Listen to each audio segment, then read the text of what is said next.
Bonjour, bonsoir tout le monde. J'espère que vous m'entendez bien, que vous me voyez bien et également que vous allez bien. Bienvenue dans les webinaires de Millipat et bienvenue dans cette soirée spéciale RESP où on va parler de la grippe équine. Donc installez-vous confortablement et on va pouvoir commencer pour 1 heure de webinaire. C'est des webinaires avec des formats un petit peu plus courts. Et d'ailleurs, j'oublie tout le temps de le dire, donc je vais vous le dire dès maintenant. Si jamais vous voulez revoir les précédents webinaires du RESP, ils sont disponibles gratuitement sur mon site. Donc vous pouvez voir qu'est-ce qu'on a fait. La désinfection des écuries. Je me rappelle plus des webinaires qu'on a fait, c'est tragique. Bon, en tout cas, il y en a 3 déjà qui sont actuellement disponibles sur le site millipat.fr, donc n'hésitez pas à aller les revoir si jamais ça vous intéresse. Et ce soir, c'est Stéphane Pronost qui va vous parler de la grippe équine. Donc Stéphane, il est chercheur pour la BO, il est responsable de l'unité mécanisme infectieux et émergence à la BO, et c'est le spécialiste international en matière de grippe. Donc le reste ne vous a pas amené n'importe qui pour vous parler de ce sujet ce soir. Et donc j'espère que ça va vous plaire. Un grand merci Stéphane de présenter ce webinaire devant nous. Si jamais vous avez des questions, je vous invite à les garder pour la fin du webinaire parce que c'est un webinaire déjà qui est un petit peu long, il y a plein de choses à dire. Donc, vous pouvez les noter dans un petit coin et on essaiera d'y répondre au maximum à la fin. Si jamais vous avez la possibilité d'allumer votre caméra, bah, c'est trop chouette pour l'intervenant qui parle à des vraies personnes avec un vrai visage et pas uniquement à des petits prénoms blancs sur fond noir. Merci beaucoup Natacha d'avoir ouvert ta caméra. Et ne vous inquiétez pas, on n'est pas en meeting RH, on est entre passionnés et amoureux des chevaux, donc il n'y a pas de jugement entre nous. Et dernier truc, ça permet aussi que si jamais on dit quelque chose qui n'est pas clair, on vous voit grimacer et on sait qu'il faut qu'on répète. Donc c'est utile pour tout un tas de choses. Voilà, je vais pouvoir te laisser la parole Stéphane et vous souhaiter à toutes et tous un très très bon webinaire. Merci Émilie. Est-ce que vous m'entendez bien? C'est Dis-moi Émilie. parfait. Le son passe? Ok, très bien. Bah, écoutez, bonjour à tous. Et puis c'est un vrai plaisir pour moi aujourd'hui de venir vous parler de la grippe équine. Donc, comme l'a dit Émilie, je suis donc chercheur à l'ABO et je travaille sur deux virus qui sont importants pour la filière équine, le virus de la grippe équine et le virus de la rhinopneumonie. Alors, comme tout à l'heure, la première diapositive à passer, c'est souvent la plus difficile. Et pour l'instant, elle n'a pas changé. C'est des petits soucis qui arrivent en direct et qui se résolvent assez rapidement, normalement. Oui, c'est surprenant qu'à chaque fois, ce soit la première qui... Oui, tout à l'heure, j'ai eu ce souci avec toi Oui, aussi. Et la alors, première autrement, diapo capricieuse. je vais autrement arrêter le partage et le reprendre. C'est peut-être le mieux. Remplacer. Hop, partager.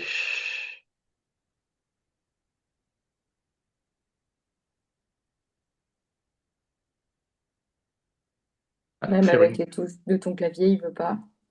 Pour l'instant, non, mais ça me l'a fait tout à l'heure avec toi, donc je ne désespère pas.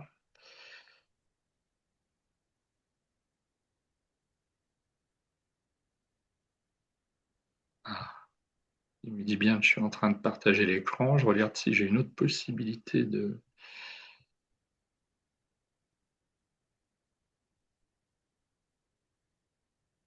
Bon.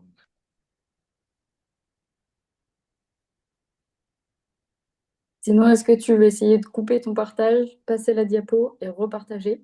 Oui, c'est ce que je suis en train de faire, tu vois, Émilie. Les grands esprits, ça. C'est ce que je suis en train de faire. Et donc de repartager mon écran.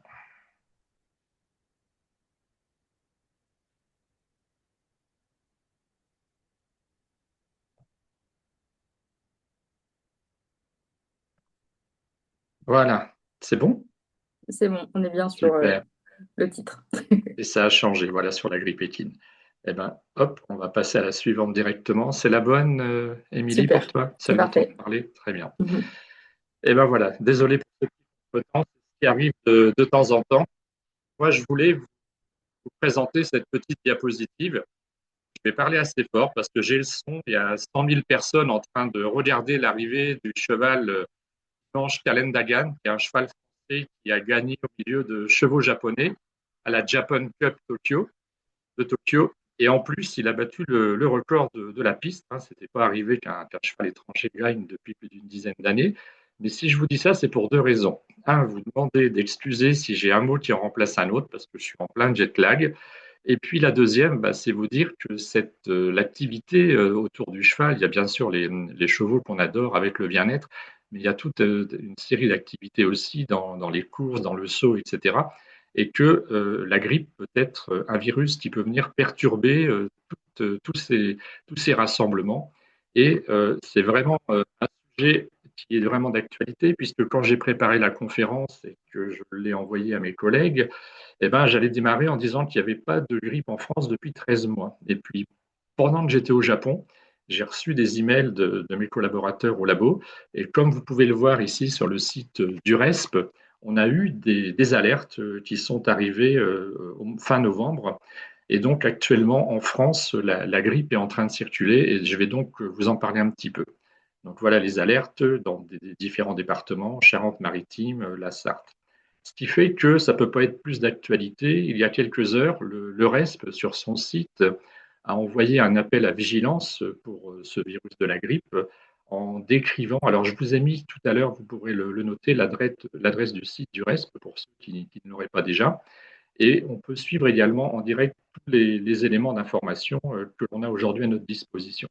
Donc les différents départements qui sont atteints, les mesures sanitaires, vous avez l'ensemble des mesures, même si je serais ravi de répondre à vos questions tout à l'heure, l'ensemble des mesures sanitaires sont décrites sur le site du RESP. Et puis bien sûr, quand ça circule, on essaye de trouver d'où provient le virus de façon à pouvoir après limiter sa propagation.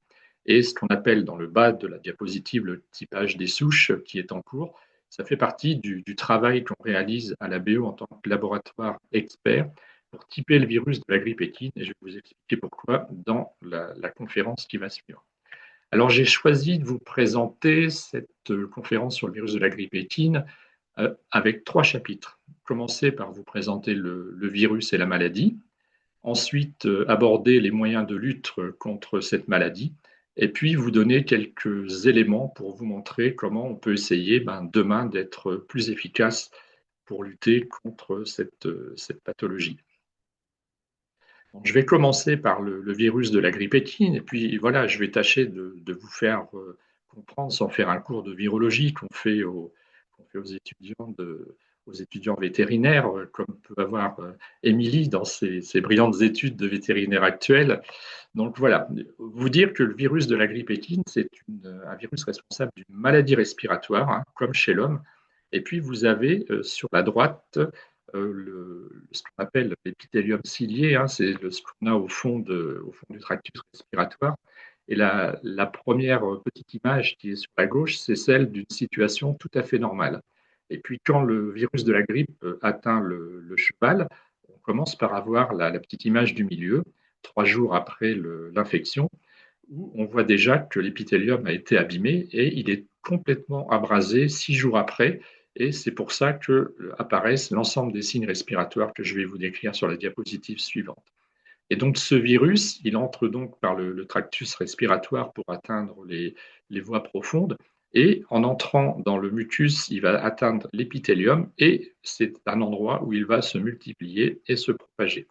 Et c'est comme ça qu'il pourra également, lorsque les chevaux seront en contact, se propager, non plus là, comme c'est présenté sur la diapo, de cellule à cellule, mais d'animal à animal. Alors les signes cliniques, c'est d'ailleurs assez impressionnant d'entendre un cheval tousser, mais on le voit sur la photo en haut à gauche avec, c'est une des caractéristiques, une toux forte et sèche et quinteuse. On dit souvent aussi une fièvre de cheval et les chevaux atteints de la grippe présentent souvent une température supérieure à 40. Et puis on a aussi de l'écoulement nasal, des difficultés pour l'animal à respirer et avec des risques de surinfection bactérienne également, de la myalgie et de l'anorexie. Alors les complications possibles, c'est ça qui peut être un vrai problème, parce qu'autrement la grippe chez le cheval peut passer toute seule après ce que je viens de vous décrire. mais on peut avoir ces fameuses surinfections bactériennes, dans des cas beaucoup plus rares, des complications à moyen terme avec des problèmes cardiaques, et puis à long terme, des problèmes respiratoires comme l'asthme. Alors le taux de morbidité, ça veut dire le taux de chevaux atteints lorsque le virus circule. Vous voyez, c'est très élevé, ça va de 60 à 90% dans un effectif. Et chez les chevaux qui ont déjà été exposés ou vaccinés, c'est-à-dire des chevaux qui ont au sein de leur organisme des anticorps, on voit que ce pourcentage diminue fortement. Ce n'est pas un virus responsable de mortalité, c'est dans très très rares cas, et on présente souvent ce qui s'est passé en Chine en 1989 avec une souche particulière où il y avait eu 20% des chevaux qui étaient morts. Les conséquences sont beaucoup plus économiques avec l'arrêt et la perturbation des manifestations hippiques, comme je l'ai abordé en début de présentation, et puis aussi l'attente avant la remise à l'effort pour limiter les risques de complications, puis bien sûr pour l'animal au niveau bien-être, comme pour nous, hein, avoir la grippe, ce n'est pas quelque chose d'agréable. Alors le mode de transmission, il faut savoir que c'est parmi un des virus les plus contagieux. C'est-à-dire que quand le taux des chevaux infectés par ce virus est à peu près de 100%. On fait souvent la comparaison avec ce qui se passe avec le virus de la grippe humaine, hein, quand vous avez un collègue qui est malade au travail et qu'on est tous dans la même pièce, en général, à part quelques-uns, on finit par souvent être tous atteints. Alors, les voies de contamination, comme je l'ai évoqué, ce sont des voies respiratoires. Et le mode de transmission du virus, alors ça c'est très important, ça peut être le contact direct avec les animaux infectés, ça peut être les transmissions donc par les gouttelettes, qui peuvent être projetées assez loin, hein, lorsque le cheval tousse. Donc ensuite, ces gouttelettes, ça va constituer ce qu'on appelle des aérosols et qui peuvent se déplacer assez loin, hein, d'un box à l'autre. Et il y a eu des études qui ont montré qu'en fonction de la vitesse des vents, etc., les aérosols ont pu franchir des fois plus de 1 km. Alors c'est dans de très rares cas, hein, mais ça a été décrit. Ce qui est moins connu et qui est vraiment extrêmement important quand on est au contact des chevaux, c'est la possibilité du contact indirect par les objets, par les mains. Dans un centre équestre, si un cheval est malade, c'est vrai que les personnes qui vont s'en occuper, le virus ne va pas les contaminer, c'est un virus qui n'est pas contagieux chez l'homme, mais s'il a besoin d'avoir un animal pour pouvoir faire son cycle de réplication et se multiplier, il peut néanmoins survivre sur certaines surfaces, des objets, les mains, le licol. Et donc, si vous emmenez des objets contaminés au niveau de l'appareil respiratoire d'un autre cheval, ça suffit pour qu'il puisse à son tour être contaminé, amplifier le virus et être à risque pour d'autres chevaux à son tour. Alors, la maladie, sans être, voilà, faire un exposé scientifique sur la courbe, c'est surtout vous montrer la courbe rouge pour vous montrer que ça représente la multiplication du nombre de virus dans l'appareil respiratoire. Et on voit que ça monte très très vite à partir du jour 0 pour aller au jour 2, et puis que ça diminue après. Donc, ce sont surtout dans les premiers 5 à 6 jours que le cheval va être vraiment, vraiment contagieux. Et les animaux immunisés, je l'ai déjà dit tout à l'heure et j'y reviendrai, donc vaccinés ou ceux qui ont déjà été au contact du virus, qui ont des anticorps, sont contagieux moins longtemps. Donc après cette présentation, pourquoi on parle de virus? Je vais vous présenter sans faire de la grande science, hein, le virus qui infecte le cheval. Il a un petit nom particulier. Alors, vous le voyez en rouge, ce sont tous les virus qui infectent les animaux, que ce soit les oiseaux, pardon, en noir, à droite dans la petite case, les humains, les oiseaux. Ça infecte aussi les baleines, comme vous pouvez le voir, les chauves-souris, les dromadaires, bien sûr, nous, les humains.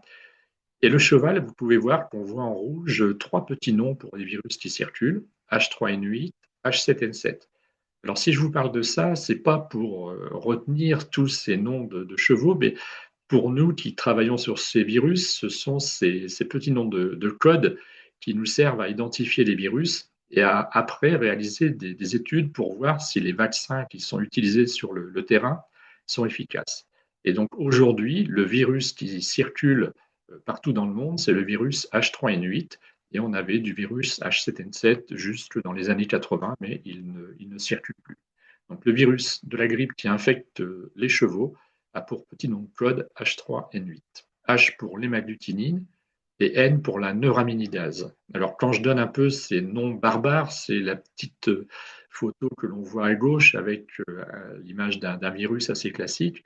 Et l'hémagglutinine, qui est une des protéines de surface, c'est ce que l'on voit en bleu. Et la neuraminidase, qui est en rouge, ce sont deux protéines essentielles pour que le virus puisse infecter son hôte. Alors, c'est la même chose, hein, que ce soit chez le cheval ou chez l'homme, mais comme je vous l'ai dit, on a ces petits noms de code H3N8 pour le virus équin, et on voit à l'intérieur de la coque, ce que l'on voit, les petites spirales, c'est le génome du virus, puisque ce virus contient 8 segments d'ARN.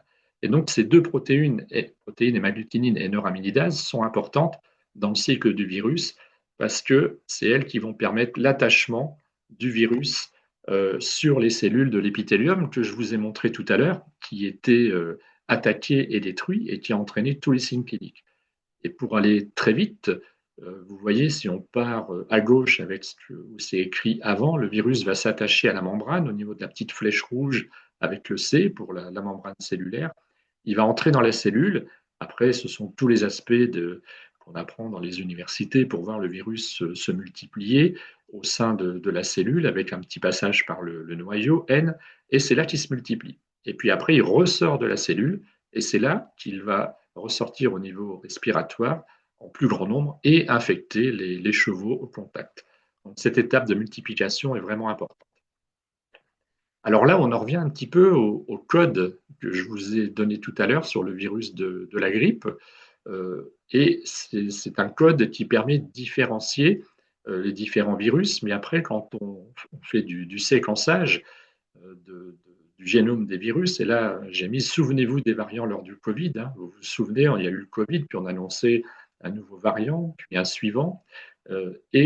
Cette évolution, elle est nécessaire pour deux raisons. Un, si on ne suit pas l'évolution des virus, les outils de détection avec lesquels on va les traquer dans les laboratoires, ce sont des outils PCR de la même façon que pour le Covid. Si on ne suit pas cette évolution, les outils ne seront pas à jour et on peut passer à côté des virus. Ça, c'est vraiment essentiel et c'est pour ça qu'on a des échanges au niveau international avec des labos experts. La deuxième raison, c'est qu'il existe des vaccins, je vais y revenir tout à l'heure, et de la même façon, pour qu'un vaccin soit efficace, il faut qu'il soit dirigé contre les virus qui circulent. Donc il est essentiel qu'il y ait de par le monde des laboratoires capables non seulement de détecter, mais également d'avoir des informations sur le génome du virus pour voir si le vaccin qui est actuellement administré est efficace. Et donc, sur le petit schéma de gauche, ce qu'on appelle le drift, c'est des possibilités de mutation au niveau du virus.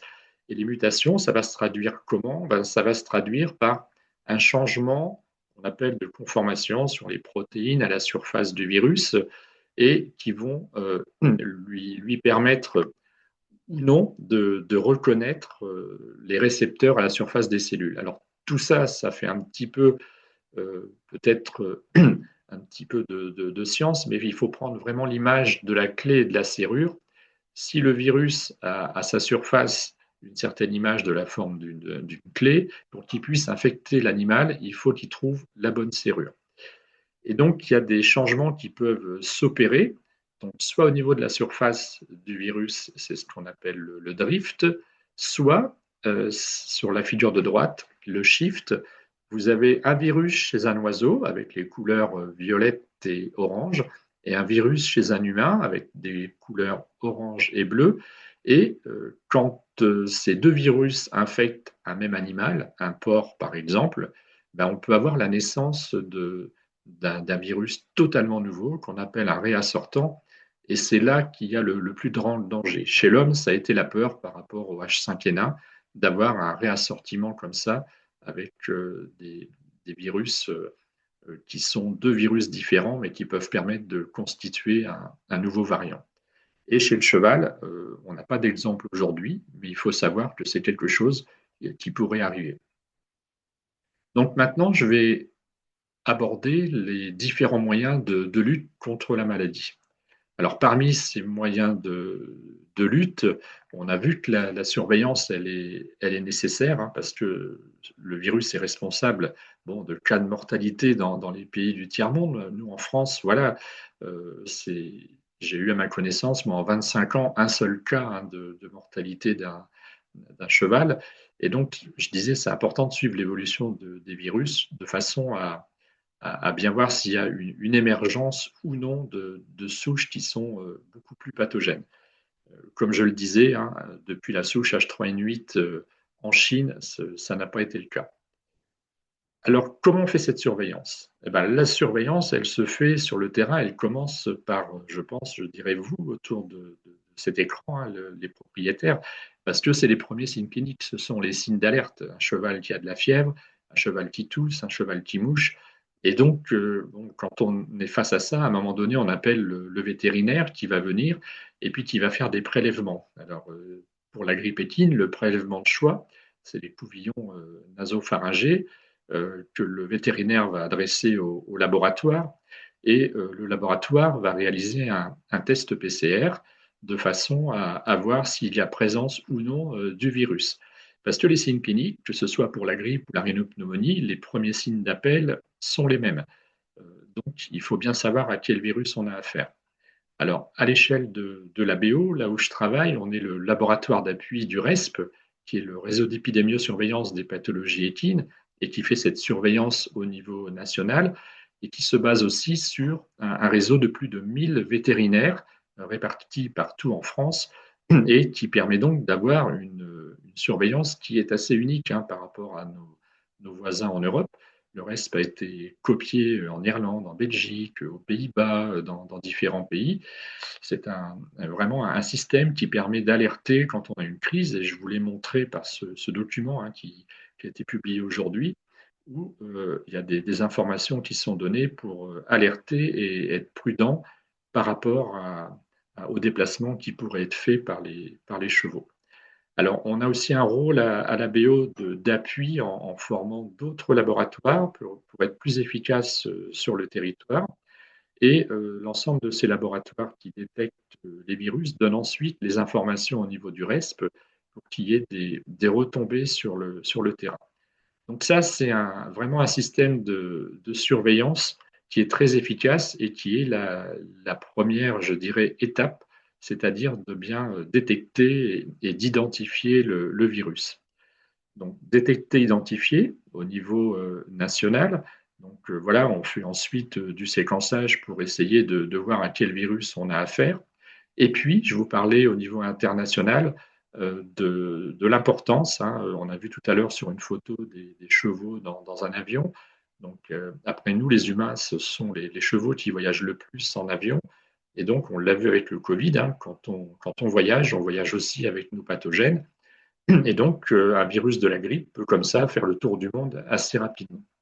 Donc, il est important qu'on ait tous des échanges sur le type de virus qui circule. Alors, on le voit ici, hein, c'est sur la planète. Alors, il y a des pays où on ne voit pas de couleur. C'est en général parce qu'il n'y a pas une surveillance et qu'on n'a pas les informations. Mais sur les grandes nations du cheval, que ce soit Amérique du Nord, Amérique du Sud, on a aussi le Japon, l'Australie. Alors, l'Australie, j'en parlerai tout à l'heure, et indemne de grippe, c'est un cas vraiment très particulier. Et puis en Europe. Et puis, on a dans cette identification des virus qui circulent, qui peuvent être différents. Alors, c'est le petit code FC1 pour le clade 1, FC2 pour le clade 2. C'est le premier mode d'identification du virus que l'on donne. Et par exemple, en ce moment, ce qui circule en France, c'est un virus de clade 1, ce qui est conforme à tout ce qu'on a détecté depuis 2019 en France. Et auparavant, on détectait aussi du clade 2. Donc, il est très important on va le voir, hein, la vaccination est également une des premières barrières après la détection. Alors, j'ai envie même de dire avant, parce que si on a bien vacciné, et je vais essayer de vous le démontrer, on a la chance d'avoir contre ce virus, ce n'est pas toujours le cas, des vaccins issus de haute technologie et qui sont très performants. Donc, comment ça fonctionne un vaccin? Donc, on a au sein du vaccin deux éléments. On a du virus inactivé plus un adjuvant. Et on le voit sur la photo en bas. Le but est d'avoir ce qu'on appelle un effet mémoire, c'est de mettre l'organisme, que ce soit chez l'homme ou chez le cheval, au contact donc d'un pathogène. Là, c'est le virus de la grippe. Et donc, nos cellules de notre système immunitaire vont apprendre à reconnaître ce virus et donc vont garder en mémoire la reconnaissance de ce virus en fabriquant des anticorps, ce qui fait que quand ils seront en contact après avec un virus qui viendrait d'un cheval qui pourrait excréter, cette reconnaissance va faire que les anticorps vont venir neutraliser le virus, en particulier au niveau des deux protéines que je vous ai montrées, neuraminidase et hémagglutinine, ce qui va empêcher la multiplication du virus. Et on a en plus tout un système cellulaire qui va se mettre en place, qui va aussi lutter contre le virus. Et c'est pour ça que les chevaux vaccinés, c'est comme pour nous avec les vaccins, et je prends souvent l'exemple du Covid, mais le vaccin de la grippe, ça ne veut pas dire qu'on ne va pas être malade et avoir certains symptômes, mais le fait de neutraliser beaucoup les virus, on est beaucoup moins atteint et surtout on va sécréter beaucoup moins de virus, ce qui fait que ça limite énormément la contagion. Alors je mettais sur la diapositive, sur le petit encart à droite, une chance pour la filière équine. Et c'est vrai qu'on a une technologie développée dans le vaccin de la grippe équine qui n'a rien à envier à tout ce qui peut être développé au niveau des vaccins de la grippe chez l'homme. On a des différentes technologies et des vaccins qui sont très efficaces et qui en ont fait leur preuve. Donc, les vaccins peuvent offrir une protection complète. Bon, le but, c'est de protéger les signes cliniques de la maladie et aussi de réduire l'expression virale. Ça va de toute façon réduire la sévérité et la durée de la phase clinique et aussi l'apparition de complications graves. Mais comme je le disais, ce n'est pas parce qu'on est vacciné qu'on n'aura jamais, par exemple, la maladie. Et c'est pareil pour les chevaux, mais il faut bien considérer que c'est un effet de groupe et que ça ne va pas empêcher chez un animal, par exemple, d'être porteur du virus et de l'excréter. Et j'y reviendrai tout à la fin de la présentation. Mais c'est sans commune mesure dans une population vaccinée et non vaccinée si un virus arrive, ce qui va se produire, quoi. Dans un effectif vacciné, ça pourra passer pratiquement inaperçu avec quelques signes cliniques, alors que dans un effectif non vacciné, le virus de la grippe se propage vraiment très très vite avec des signes cliniques qui sont très forts. Ce qui est très important aussi, c'est de respecter le protocole, parce que ce sont des vaccins qui sont très efficaces, mais je vais vous le montrer sur la diapositive qui est présente ici, en commençant par la figure de droite, où j'ai mis alors ce qu'on appelle les ordonnées, c'est-à-dire ce sont les chiffres où on écrit réponse en anticorps SRH, les chiffres qui vont de 0 à 250. C'est une possibilité qu'on a au laboratoire de mesurer le taux d'anticorps chez les chevaux lorsqu'ils sont vaccinés ou infectés. Et on a l'échelle de temps sur la ligne du bas, l'échelle de temps en jours. On voit 0, 42, 168, 365, une année, c'est l'échelle de temps. Le petit V1, ça veut dire que c'est la première injection du virus, V2 la deuxième injection et V3 la troisième injection. Et on voit le rappel annuel à 365 jours. Alors ces courbes, qu'est-ce qu'elles veulent dire? On a la courbe bleue qui est très intéressante, c'est ce qui se passe quand on vaccine un cheval. On fait la première injection et hop, on a un taux d'anticorps qui monte, mais voyez, au bout de 20 jours, ça diminue. C'est pour ça qu'on fait une deuxième injection pour arriver au niveau de ce qu'on appelle la protection clinique. Dans le bleu clair, la courbe va monter et le cheval va être protégé. Mais voyez, ça redescend à nouveau pour atteindre un point au jour 168, ce qu'on appelle les immunity gaps. Ce sont des zones à risque quand on fait le protocole de vaccination, c'est-à-dire que le taux en anticorps n'est pas suffisant. Et c'est pour ça que quand vous vaccinez les chevaux contre la grippe, il y a 3 injections qui sont nécessaires, parce que la troisième injection va permettre d'atteindre, avec la courbe bleue, la zone bleu ciel pour avoir une protection suffisante pour lutter contre ce virus. Et donc, la technologie qui nous permet de mesurer ce taux de protection, c'est ce qu'on appelle le test SRH, et c'est ce qui est dessiné sur la gauche. C'est un test qu'on réalise au laboratoire, et on est à l'ABO le seul laboratoire en France à effectuer ce test. Mais c'est un test qui est extrêmement intéressant puisqu'il nous permet de dire si le cheval est protégé ou non, puisqu'on est capable de mesurer le taux d'anticorps qui est présent dans le sérum du cheval. Et donc, je ne vais pas du tout entrer dans le détail de ce test, mais vous montrer que ce sont les zones d'hémolyse, les petites parties claires, c'est là où on mesure la surface de ces parties, et c'est une réaction entre les anticorps présents chez le cheval et ce qui est réalisé au laboratoire, avec des globules rouges de poulet et du virus inactivé, qui nous permettent de démontrer la protection ou non du cheval.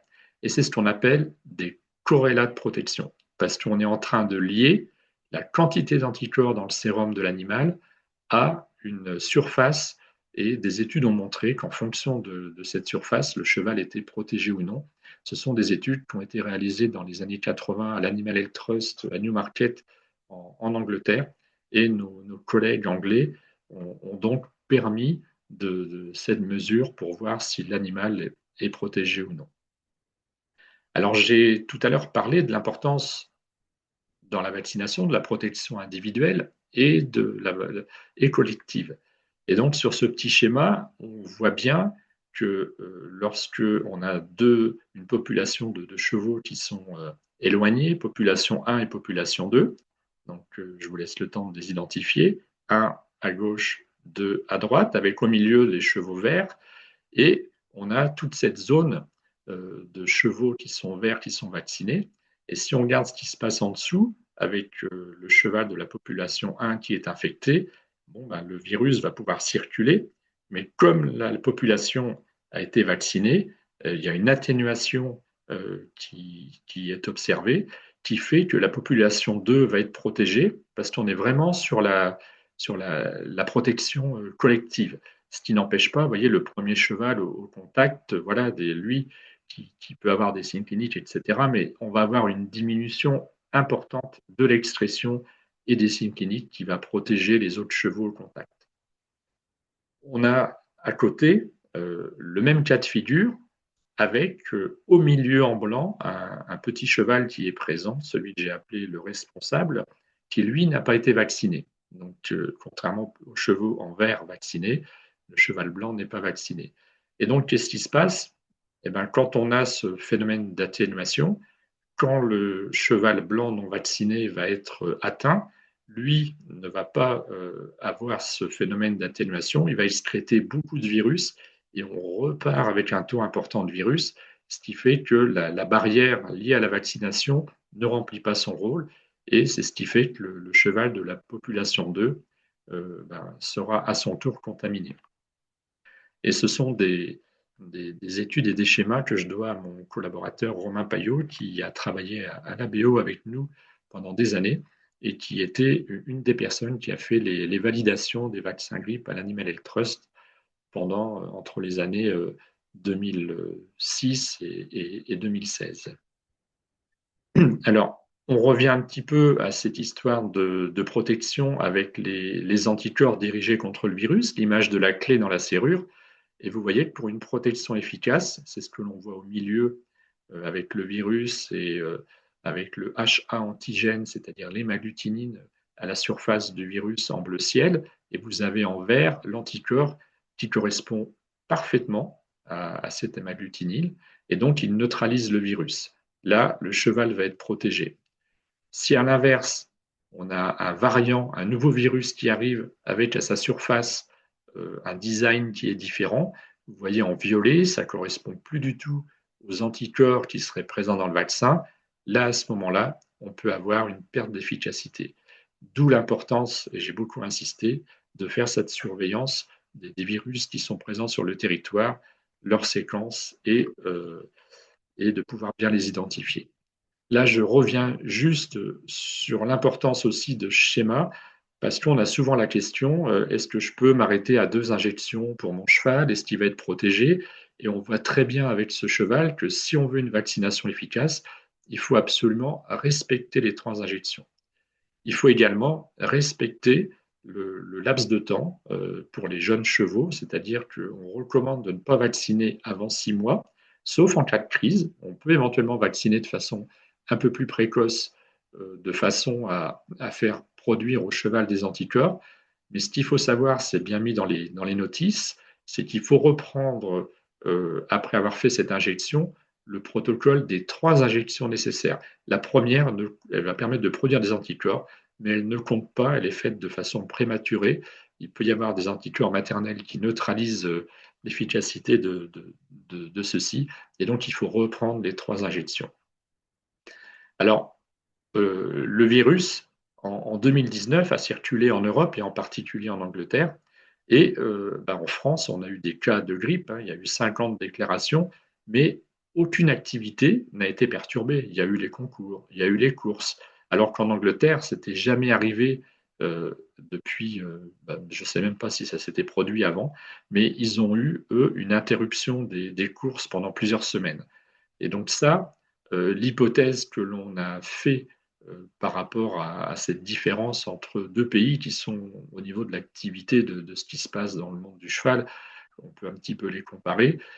Il y a une différence dans le nombre de la population équine qui est vaccinée en France et en Angleterre. Et ça a été l'objet d'un travail de thèse de Stéphanie Fougerolles dans notre laboratoire.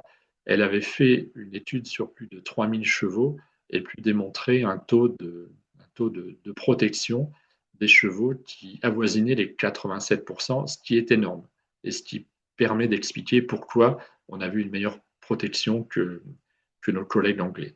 Et donc, dans cette étude, on n'avait pas fait un focus sur uniquement une race de chevaux ou un secteur d'activité, ça avait balayé aussi bien les ventes, les courses, l'élevage et l'export.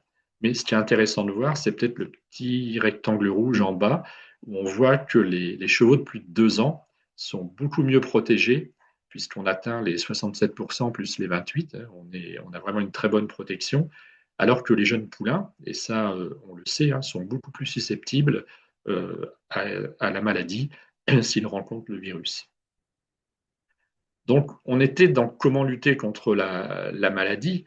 Moi, je fais souvent la comparaison avec un incendie, hein, parce que si la vaccination, bien qu'elle soit efficace, et la surveillance voilà, sont réalisées, on peut néanmoins, c'est ce qui se passe tout de suite, hein, avoir des trous dans la raquette et donc avoir l'apparition du virus dans différents élevages.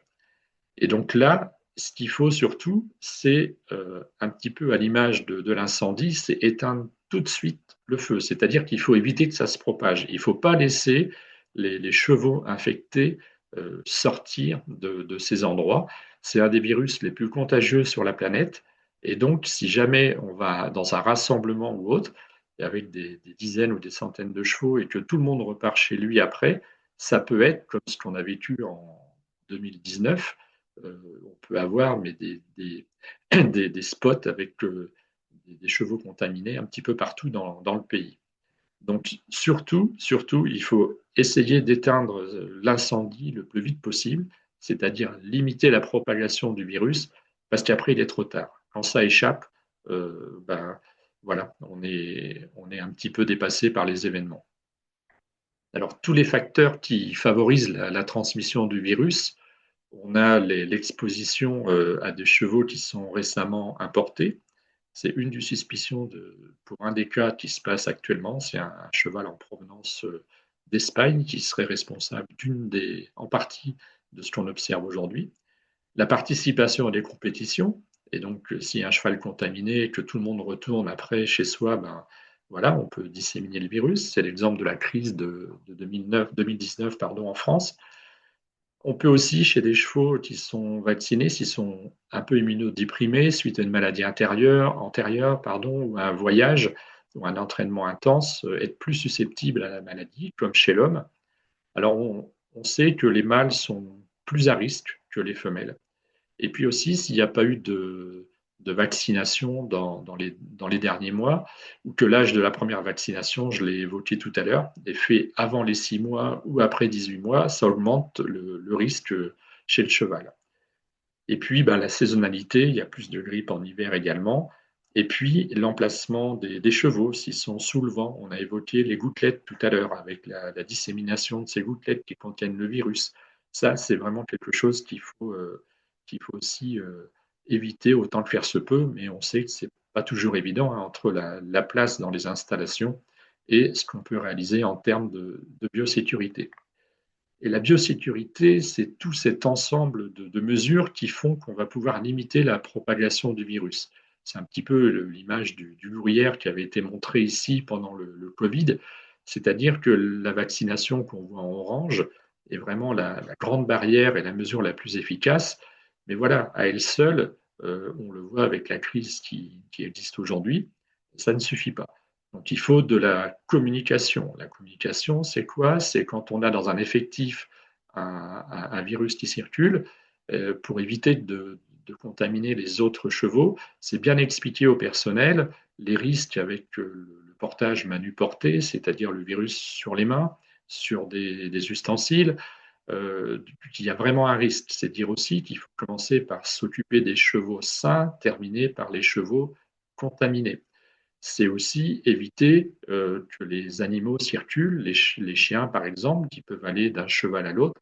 Et alors, tout ce que je dis, je sais que c'est difficile à mettre en place, mais au moins essayer de limiter tout cela autant que faire se peut pour éviter la circulation du virus. Parce que ça peut être aussi le vétérinaire qui vient, le maréchal ferrant. Il y a beaucoup de risques une fois que le virus est présent dans un haras ou dans un centre équestre. Il faut penser à tout ce qui peut faire qu'il peut passer d'un animal à l'autre. C'est vraiment quelque chose d'important pour limiter la propagation du virus. Et donc, je vous l'avais dit, j'ai mis ici l'adresse du site du RESP sur lesquels vous pourrez trouver après l'ensemble des mesures de prévention.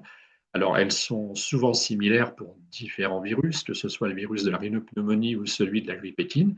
Mais voilà, vous aurez virus par virus l'ensemble des informations. Alors après, j'ai mis un petit chapitre en mettant et demain. Alors, et demain, c'est un petit peu le travail que l'on réalise euh, en recherche à l'ABE en particulier. On a un laboratoire de diagnostic et de recherche.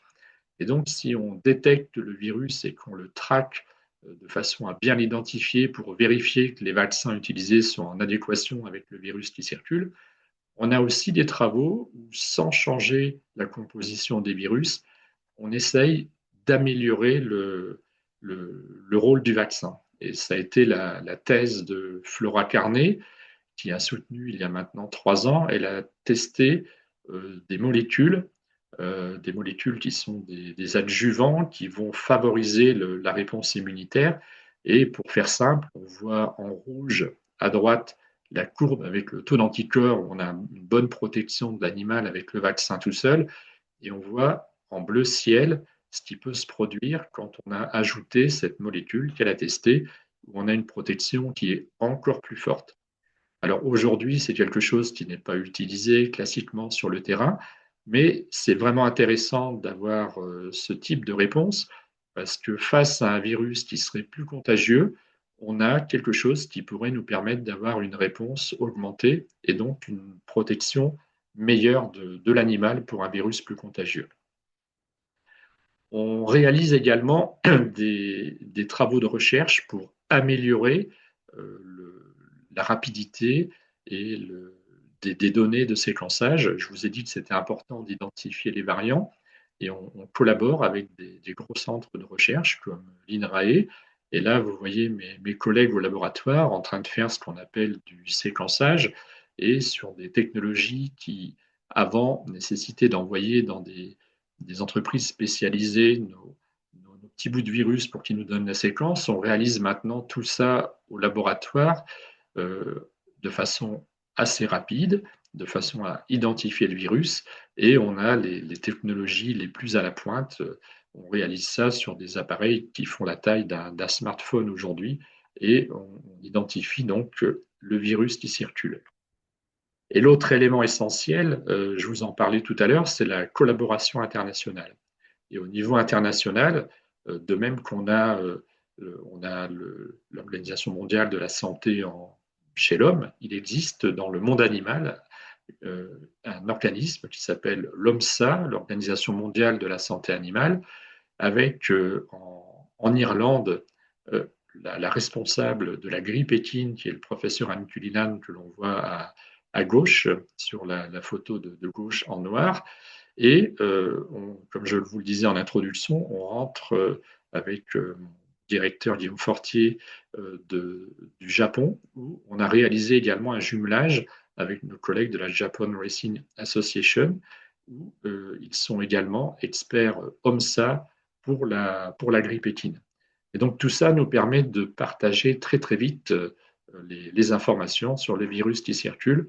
Et chaque année, on se retrouve tous, en général c'est à Paris et puis en visio, de façon à comparer toutes les séquences de tout ce qui a circulé dans le monde. Et à ce moment-là, on fait des recommandations pour les fabricants de vaccins pour leur demander ou non de faire évoluer les préparations vaccinales pour qu'elles soient toujours efficaces chez les chevaux. Alors, ce qu'il faut savoir, c'est que chez le cheval, heureusement, ça mute beaucoup moins vite que chez l'homme. Chez l'homme, on change chaque année le vaccin, hein. On voit bien, en fonction de ce qui vient dans les pays d'Asie, on a un nouveau vaccin qui apparaît. Chez le cheval, on n'a pas eu de changement depuis 10 ans. Et c'est une chance parce que l'industrie du médicament aurait certainement du mal à suivre. Il y a beaucoup moins de chevaux que d'humains ou que de bovins et de porcins. Et donc, comme pour eux, ce ne serait pas rentable, on n'aurait peut-être pas les vaccins qui sont efficaces aujourd'hui. Donc, sur cette diapositive, j'insiste également sur garder une qualité de surveillance à tous les niveaux. On a vu la partie de gauche tout à l'heure avec tout cet ensemble de surveillance qui lie les propriétaires, les premières personnes qui voient leur cheval et qui ont les signes d'appel, ensuite les vétérinaires, les labos, les collaborateurs. Mais on a aussi des tests rapides qui peuvent être réalisés sur le terrain, mais qui peuvent être moins sensibles. Et donc, si c'est moins sensible, on peut passer à côté du virus. Il faut aussi savoir que pour cette surveillance du génome, ça nécessite de cultiver le virus. Et donc, pour le cultiver, il faut avoir aussi le prélèvement. Donc, tout ça, c'est vraiment extrêmement important et il faut maintenir toute cette surveillance au fil des années. Et c'est en partie un des rôles du RESP que d'activer toute cette chaîne qui est efficace pour lutter contre la maladie. Alors, on a parlé du virus du cheval, mais on peut aussi avoir, dans certains cas, c'est quelque chose qu'il nous faut surveiller aussi, le franchissement de barrières d'espèces. Heureusement, ce n'est pas quelque chose de commun, mais ça a été observé en 2009 en Angleterre, où le virus H3N8 était passé chez des chiens qui couraient sur les champs de course. C'est ce qu'on appelle le concept d'une seule santé, le concept One Health. Donc, au travers de ce concept One Health, on a vraiment la nécessité de collaborer également au-delà des instances internationales sur la grippe équine, avec des congrès dans lesquels on se rend régulièrement pour travailler sur l'ensemble des virus grippaux, que ce soit chez la volaille, le porc, l'homme, etc., pour faire du partage d'informations. Et puis pour terminer, je l'ai abordé au début, je voulais parler un petit peu de l'Australie, qui est un cas particulier. L'Australie est indemne de grippe équine aujourd'hui. Mais en 2007, en Australie, il s'est produit une épidémie de très grande ampleur et qui est due à un cheval qui est sorti d'une quarantaine, qui venait du Japon, qui était vacciné, mais vacciné asymptomatique. Et rappelez-vous, c'est quand on est vacciné, on peut être malgré tout excréteur du virus à plus petit niveau, mais on peut excréter malgré tout du virus. Et donc, comme c'était un pays indemne, il s'est passé exactement ce qui s'est passé avec l'arrivée du Covid qui a contaminé l'homme alors qu'il était à l'origine restreint à l'animal. on arrive sur une population qu'on appelle naïve, qui n'a jamais rencontré le virus. Et alors, dans ce cas, ça va à une vitesse folle et c'est vraiment là qu'on a les plus gros risques. Et donc, on voit sur ces parties de Maitland en Australie, le virus, sur cette diapositive, on a les sites contaminés en violet et puis les nouveaux sites en marron. Et quand je clique sur ce qui se passe de semaine en semaine, vous voyez, euh, en, en 6 semaines, ce sont plus de 75 000 chevaux qui ont été contaminés et ça a coûté à l'Australie plus d'1 billion de dollars australiens. Donc, pour conclure, ben, je pense qu'il est important de se rappeler un petit peu de la formule qui avait été donnée pour le Covid. Donc, on entendait dire souvent, il faut tester, tracer, isoler. Et donc, je pense que si on parle du virus de la grippe équine, il est bon de dire qu'il est important de vacciner, de tester, d'isoler et de tracer. Et j'espère ben, vous avoir convaincu de l'importance de ces 4 éléments pour limiter la propagation du virus. Et il faut se souvenir également qu'un cheval vacciné, il peut être asymptomatique et excréteur du virus. Donc la nécessité de l'isoler, voilà, si le test PCR est positif. Et ce que je disais tout à l'heure, ça s'applique aussi bien au virus de la grippe équine qu'à d'autres virus. On a en ce moment de la circulation également d'artérite virale. On a régulièrement des crises de la rhinopneumonie avec les herpès virus, le HV1. Donc toutes ces mesures de précaution sont à prendre, quel que soit le virus.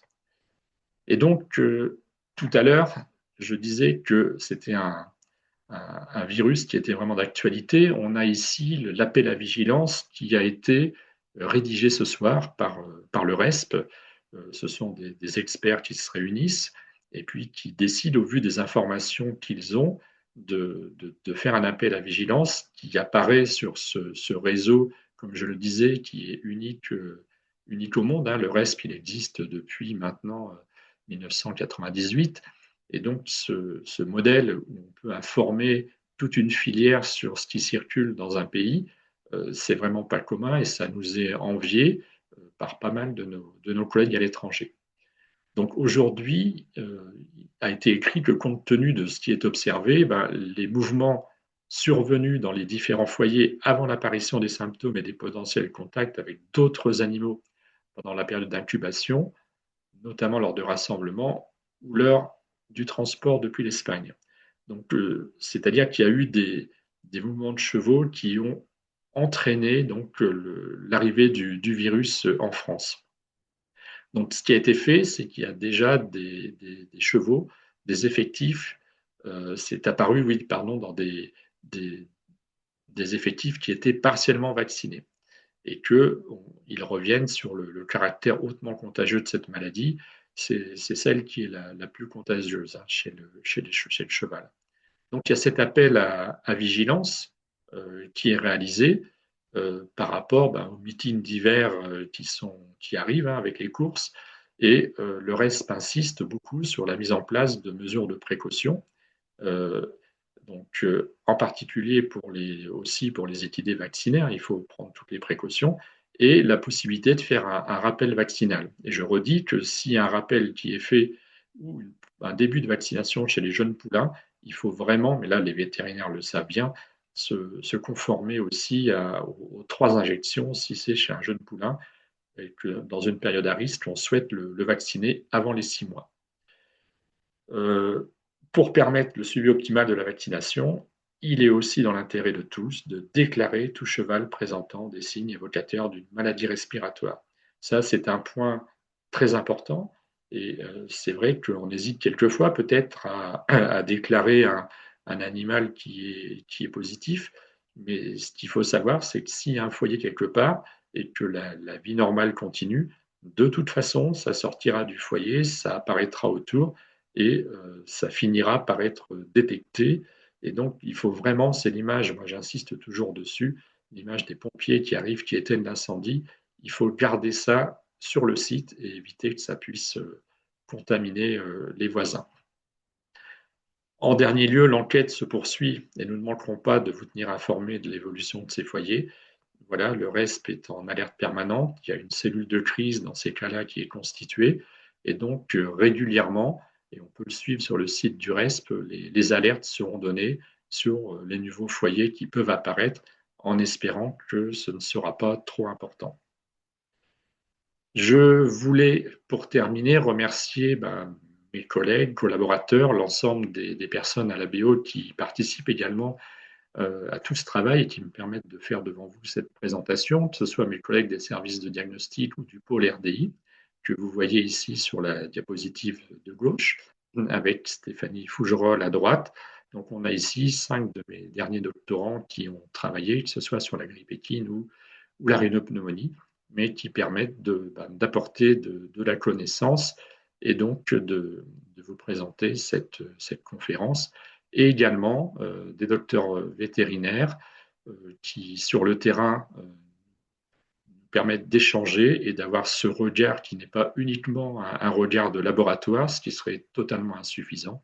Je pense au professeur Anne Courroucé, professeur à l'école vétérinaire de Nantes, Stéphane Ziantara, qui est un responsable à l'ANSES, le docteur Marc Fourcin, et puis bien sûr mon collègue Romain Payot, qui est un immunologiste expert de la grippe équine.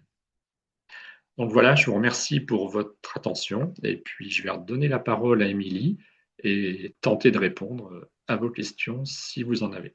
Merci beaucoup. Un grand merci pour cette présentation. J'espère que ça vous a plu à toutes et tous. Euh, j'ai même pas besoin de présenter le reste, tellement tu en as bien parlé et tellement je pense que tout le monde a compris à quel point c'était important, que c'était global et je suis contente que tu aies insisté sur cette histoire. Pardon, le chat. Que tu aies insisté sur cette histoire de déclaration parce que je le redis à chaque webinaire, l'importance de déclarer quand on a un cheval qui est malade. Et d'ailleurs, vous êtes pas obligé d'attendre que votre cheval soit malade. Si le cheval du box d'à côté est malade, vous pouvez aussi le déclarer parce que c'est super important de pouvoir avoir un visuel sur la situation globale, de pouvoir anticiper les foyers émergents. Et voilà. Et vous pouvez aussi, sur le site de Vigiresp, il y a un petit truc pour recevoir les alertes. C'est-à-dire que vous pouvez dire dans quel département vous êtes, quel syndrome vous avez envie de suivre. Et du coup, il vous envoie des notifications si jamais il y a un cas de grippe dans votre région. Voilà, donc ça peut être intéressant pour vous aussi. On va passer aux questions. Alors, question sérologie immuno par Raphaël qui demande pourquoi est-ce que la troisième injection produit plus d'anticorps que le rappel annuel sur ton schéma. On a première Ah, injection qui ne dépasse pas le seuil, la deuxième non plus, la troisième dépasse. Et pourquoi est-ce que du coup la quatrième ne dépasse pas? Enfin, le rappel et annuel. alors, de mémoire, je vais répondre de mémoire parce que j'ai plus totalement l'image en tête, mais disons que les 3 injections, comme je l'ai dit, et je vois que c'est bien compris, sont nécessaires pour avoir un taux d'anticorps suffisant chez le cheval, mais ça reste pas stable. Ça reste pas stable. Autrement, si ça restait à ce niveau-là, on n'aurait pas besoin de revacciner. Or, les recommandations aujourd'hui sont de faire des rappels tous les 6 mois. C'est parce que le taux d'anticorps diminue, mais ça se passe avec beaucoup de vaccins. Et donc, on va faire un rappel, et donc le taux d'anticorps va remonter. Mais voilà, mais il est, il n'est pas toujours stable chez l'animal. Ce qui fait que sur la figure, c'est vraiment une figure, c'est un schéma, mais voilà, il faut savoir que il faut ce qu'on appelle booster, refaire un rappel de façon à faire remonter ce taux d'anticorps. Et on a vu lors d'expériences qu'on a pu réaliser lors d'une étude, où on a vu une population qui était vaccinée. On avait fait une étude avec un docteur vétérinaire pour suivre ce qui se passait dans un effectif. Et malgré la vaccination, on avait un taux d'anticorps qui était en dessous du taux de protection. On l'a alerté, c'était plus important que l'étude. On a fait un boost, c'est-à-dire un rappel, les chevaux étaient vaccinés. On a anticipé le rappel de 6 mois. On a refait une mesure du taux d'anticorps et tout le monde était repassé sur un niveau supérieur. Donc, l'hypothèse qu'on a fait après, j'ai insisté dessus, c'est que les chevaux, c'était des jeunes poulains, avaient été vaccinés un petit peu avant les 6 mois. Et donc, c'est là où vraiment c'est bien mis sur la notice des vaccins. Si on vaccine avant les 6 mois, il ne faut pas considérer que la première injection correspond au numéro un des 3 étapes de la vaccination. Il faut repartir sur le protocole complet. Je pense que la question, elle était tournée parce que sur le schéma, en fait, il y a un seuil et la troisième injection dépasse le seuil, mais le rappel ne dépasse pas le seuil. Je crois que c'était pour ça. Mais si c'est juste une modélisation. Oui, c'est un modèle. Alors, je ne l'ai plus sous les yeux. Je ne sais pas s'il faut que je repartage ou pas. Euh, Bah, je, tu peux, je vais essayer alors si tu la de retrouves. retrouver. Et Raphaël, si tu veux préciser ta question, si c'est pas, si t'as pas eu la réponse et si j'ai pas bien compris ta question, n'hésite pas. Peut-être aussi car entre la V3 et le rappel annuel, il y a une plus grande période qu'entre la V2 et la V3. Oui, parce qu'après la V2, en fait, le taux d'anticorps, il retombe pas à zéro, il remonte avant d'être arrivé. Oui, et puis il faut bien imaginer que c'est un schéma parce que pour l'avoir fait sur de nombreux chevaux, on tombera jamais totalement avec ce type de figure sur un cheval. C'est la moyenne de ce qu'on observe partout. Et oui, je vois en voyant le dessin là qu'avec la V3, on monte plus haut qu'avec avec la Oui, V4. Alors la question, c'était alors qu'on a une dose de plus. Mais oui, on ne va pas monter de façon, je dirais, progressive. Plus on va vacciner, plus on va monter. Parce qu'on fait d'abord une vaccination efficace pour avoir un taux suffisamment élevé. Et puis après, comme je le disais, ben, c'est pas constant dans le temps, ça diminue. Donc on refait un rappel où ça va remonter, mais vous voyez, ça diminue malgré tout après. Et l'objectif, c'est de rester au-dessus dans la zone bleu ciel, de rester au-dessus du taux de protection. Et en faisant ces rappels tous les 6 mois, voilà, on est dans une zone qui est acceptable. alors, question de Claire qui semble avoir bien compris l'enjeu du problème. Pourquoi est-ce que les déclarations de maladie ne sont pas obligatoires? Ah, alors ça, ça se joue au niveau de l'État, puis ça dépend des maladies. Mais la grippe ne fait pas partie des maladies à déclaration obligatoire au niveau du ministère de l'Agriculture. Donc, c'est une maladie qui est gérée par la profession et je dois dire que d'avoir des organismes comme le RESP, ça aide beaucoup parce qu'autrement, il faut des laboratoires organisés, il faut des laboratoires d'un niveau suffisant, hein. J'ai vraiment insisté sur la connaissance du virus, etc. Parce que détecter, c'est bien, mais si on faisait que détecter, on travaillerait un petit peu à l'aveugle si on n'avait pas non plus la connaissance des virus. Donc, je pense que au niveau du ministère de l'Agriculture, ben, voilà, faut faire des choix. Il y a aussi des maladies qui sont beaucoup plus chez d'autres espèces animales, hein. Si on parle de la grippe aviaire, au niveau des aspects économiques, etc., je pense que c'est ça qui fait un peu la différence, c'est le rapport bénéfice-risque avec l'importance que ça peut avoir dans un pays. Je pense que le côté du bien-être animal est un petit peu, voilà, c'est pas ça qui va être la priorité. Célia demande le temps d'incubation, le temps de mise en quarantaine conseillé pour un cheval importé. Alors, le taux d'incubation, je suis peut-être passé un peu vite, mais 48 heures, hop, le virus est présent chez l'animal. Au bout de 48 heures, avec le maximum, puis ça va redescendre petit à petit. Il va avoir encore du virus assurément de façon importante 10 jours après. Et on donne souvent quand c'est possible d'avoir 3 semaines au niveau de la quarantaine.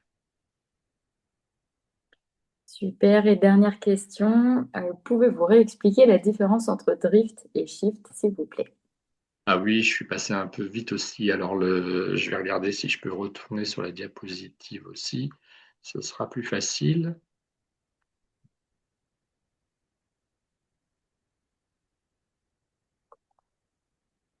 Voilà. Alors, le drift, il faut Si, revenir sur. si tu peux repartager ton écran comme ça. Ah oui, pardon. Hop, j'ai coupé le partage. Ah oui, tout à l'heure, donc j'ai parlé sur la diapositive, mais vous la Ouais, voyez. ouais, je pense qu'on l'avait. Non, on la voyait pas, mais je pense qu'on l'avait à peu près en tête encore. Donc, je vais repartager. Tu me diras, Émilie, si c'est bon. Charge, c'est bon. Merci. Donc là, on a à gauche ce qu'on appelle le drift. Je reviens sur le. J'ai oublié de voir mon petit pointeur lumineux, donc je vais vous. Sous le mot mutation, vous avez l'image d'un virus. Et sur ce virus, c'est une coquille avec les protéines à la surface, et à l'intérieur, les petits ressorts, ce sont les acides nucléiques, les ARN. Donc, il y a des séquences, ce qu'on appelle les acides nucléiques, les fameuses séquences avec les lettres A, T, voilà, AU pour les ARN, mais on est une mutation ponctuelle pour le drift, c'est-à-dire qu'on a une petite mutation qui est présente, mais qui peut malgré tout, lorsqu'elle est dans la zone qui va être celle de la reconnaissance du récepteur, ben, qui peut tout changer et donc empêcher l'efficacité du vaccin. Et donc, il y a beaucoup de mutations qui ne se traduisent pas par une problématique parce qu'elles ne sont pas dans la zone de reconnaissance du récepteur de la cellule ou de l'anticorps qui va arriver après à la surface du virus. Mais ça, c'est le drift, c'est une mutation, je dirais, ponctuelle. Le shift, c'est quelque chose de beaucoup plus important. C'est un peu comme si on fabriquait carrément un nouveau virus. Alors, on parle de variants dans les deux cas, mais la différence, c'est qu'on a deux virus qui vont dans un même organisme et qui ont donc des acides nucléiques totalement différents. S'il y en a un qui provient d'un oiseau et l'autre de l'homme et qui vont chez le porc, par exemple, ils vont se réassembler au niveau de ce que j'ai appelé les petits ressorts, les acides nucléiques. Et dans ce cas-là, on va avoir l'émergence d'un réassortant, c'est-à-dire que c'est tout un ensemble de petits ressorts, ce n'est pas une mutation ponctuelle, c'est toute une partie du génome du virus, il y a 8 segments, et donc on a un segment complet qui peut être nouveau. Et ça, vraiment, ça va changer énormément je dirais, le profil du virus qui va infecter après l'animal, que ce soit chez les porcs ou chez les chevaux. Et là, le risque, il est vraiment accru. Et pour la reconnaissance des vaccins, là, il y a vraiment un gros risque. Mais je suis passé vite tout à l'heure peut-être, j'ai dit que heureusement, ce n'est pas quelque chose que l'on observe souvent. Bon, j'avais dit que c'était la dernière question, mais en fait, on va prendre celle de Catherine parce que je pense que c'est important que tu y répondes. Dans une écurie de propriétaire, si aucun cheval n'est vacciné, est-ce que ça sert à quelque chose de vacciner mon cheval? Alors,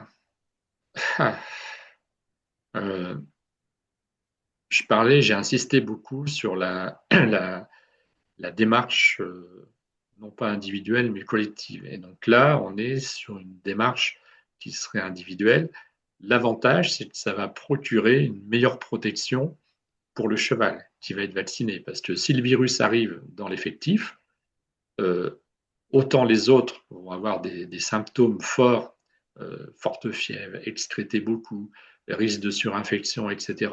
Le cheval vacciné, lui, ben, il va répondre de façon beaucoup plus, je dirais, faible, avec peut-être une légère fièvre. Il pourrait être légèrement excréteur. Voilà, il ne va pas stopper peut-être toute la. Mais moi, je recommande, j'ai envie de dire qu'il sera, lui, de toute façon aussi protégé. Mais c'est sûr que l'effectif, ça ne va pas empêcher que le virus circule. Et alors, il Super. faut savoir que ça va évoluer pour la grippe, la vaccination, puisque au 1er janvier 2026, il va y avoir des nouvelles directives qui font que la vaccination contre le virus de la grippe va devenir beaucoup plus importante, recommandée voilà, ça va être quelque chose qu'il va falloir suivre, mais c'est l'évolution et je pense que ça limitera d'autant plus la propagation du virus. Oui. Super. Merci beaucoup pour ta réponse. J'espère que Catherine, ça répond à ta question, mais je pense que oui. Donc, n'hésitez pas à aller faire un tour sur le site du RESP, que ce soit resp. Je sais plus ce que c'est, .net, il me semble. Oui, et aussi sur le site de Vigiresp, c'est sur Vigiresp que vous avez toutes les alertes. Et j'en ai profité pour aller vérifier mon petit trou de mémoire de tout à l'heure, les webinaires du RESP qui sont en ligne, donc présentés par le professeur Anne Courroucé. C'est justement de la biosécurité, concours randonnée, rassemblement, comment m'assurer que mon cheval reste en bonne santé. Donc en plus, elle prend l'exemple des JO auxquels elle était, donc c'est hyper intéressant de voir toutes les mesures préventives qui peuvent s'appliquer. Vacciner mon cheval, est-ce que ça vaut le coup? Donc, on est encore une fois très bien dans le thème. Et comment désinfecter mon écurie en pratique à l'arrivée de l'hiver. Donc, ces replays-là, ils sont disponibles sur le site, sur la page de RESP, sur le site de Millipat. Et vous aurez celui-ci aussi dès ce soir, tout à l'heure. Un grand, grand merci, Stéphane, pour ce webinaire. Si jamais vous voulez reparler de maladie, on retrouve Stéphane dans un mois pour parler, non pas cette fois de la grippe, mais cette fois de la rhino. Donc, si jamais ça vous intéresse, comme pour celui-ci, c'est simplement sur inscription. Et petite pub très rapide pour les prochains webinaires. Jeudi, on parle de l'alimentation du vieux cheval avec Angélique Descarpentries, qui est donc ingénieure agronome et nutritionniste équin. Il y a un petit zoom sur Cushing. Comment est-ce qu'on adapte l'alimentation à un cheval vieillissant? Parce qu'un cheval qui vieillit, ça ne veut pas dire forcément un cheval qui perd de l'état. Il suffit de revoir les besoins, revoir les priorités et comprendre comment est-ce que la physiologie change. Le 8 décembre, on a un webinaire qui a été décalé. Donc là, c'est un signe de la vie qui, si vous n'êtes pas inscrit, il faut s'inscrire. C'est sur les assurances.